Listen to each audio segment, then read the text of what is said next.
बहुत पुराने समय की बात है। राजा भगवान श्री राम, राजा धर्मराज जैसे न्यायप्रिय राजा के दरबार में एक साधारण सा चरवाहा रहता था। वह राजा की गायों और बकरियों की देखभाल करता था। एक दिन अचानक जंगल से एक भेड़िया आया और बोला, मुझे एक बकरी दे दो। चरवाहा डर गया और बोला, ये बकरियां राजा की हैं, मैं तो केवल इनकी सेवा करता हूँ। भेड़िया बोला, तो तुम राजा के पास जाकर अनुमति ले आओ।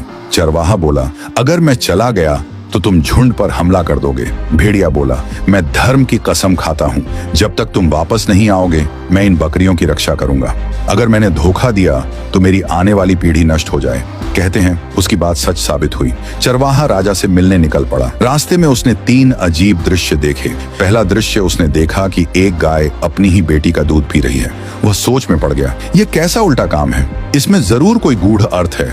दूसरा दृश्य थोड़ा आगे गया तो देखा कुछ लोग बैठे हैं, कपड़े फटे हुए हैं, लेकिन उनके आसपास बहुत सारा सोना पड़ा है। चरवाहा बोला, इतना धन होते हुए भी ये लोग गरीबों जैसे क्यों दिख रहे हैं। तीसरा दृश्य फिर उसने देखा, एक सुंदर बहता हुआ झरना। पानी की आवाज बहुत मधुर थी। वह पानी पीने गया, लेकिन पास जाते ही तेज बदबू आई। वह पीछे हट गया और बोला, दिखने में साफ लेकिन भीतर से इतना गंदा। आखिरकार चरवाहा राजा के पास पहुंचा और सारी बात बताई। राजा ने पहले कहा, भेड़िए को अनुमति है, वह एक बकरी ले सकता है। फिर चरवाहे ने रास्ते में देखी तीनों बातों का अर्थ पूछा।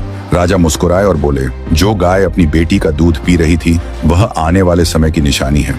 एक समय ऐसा आएगा जब माएं अपनी बेटियों की कमाई पर निर्भर हो जाएंगी और धर्म का संतुलन बिगड़ जाएगा। जिनके पास सोना था लेकिन कपड़े फटे थे, वे लोग अधर्म और गलत तरीके से धन कमाने वाले हैं। ऐसा समय आएगा जब लोग गलत कमाई में भी सुख ढूंढेंगे, लेकिन उनके जीवन से शांति और बरकत खत्म हो जाएगी। वह बदबूदार झरना उन लोगों का प्रतीक है जो बाहर से बहुत धार्मिक दिखते हैं, लेकिन जिनके मन में लोभ, अहंकार और स्वार्थ भरा होता है। दूर से अच्छे लगते हैं, पास जाओ तो सच्चाई नहीं मिलती। चरवाहा यह सब सुनकर रो पड़ा और बोला, हे प्रभु, हमें ऐसे समय से बचाना। वह वापस लौटा तो देखा भेड़िया सच में बकरियों की रखवाली कर रहा था। चरवाहे ने कहा, राजा ने कहा है तुम एक बकरी चुन सकते हो। भेड़िए ने झुंड देखा और सबसे कमजोर और बीमार बकरी चुनी। चरवाहे ने पूछा, तुमने यही क्यों चुनी?